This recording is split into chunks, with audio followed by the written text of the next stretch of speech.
আর আমি নয়াগ্রাম থেকে রবীন্দ্র বলছি।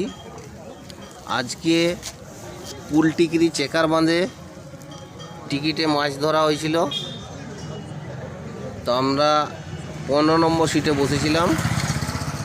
তো আশরাফিল ফিশিং স্টোরের কিছু সামগ্রী নিয়ে গেছিলাম, তার মধ্যে ডিপিটি যেটা ডাই পনির টাচ এবং টিকে তিনমূর্তি যেটা খেয়েছে। এই দেখুন, সাইজ বলবো না, সাইজ দেখে অনুমান করে নিন, বাদবাকি এই মাছ। আশরাফিল ফিশিং স্টোরকে অনেক ধন্যবাদ। আশরাফিল খান যুগ যুগ জিও। ওনার মশলায় সত্যি কথা বলে, এর আগেও আমি ধরেছি আর এখনও ধরে দেখালাম।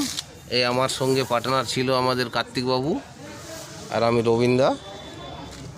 আশরাফিল দা ধন্যবাদ।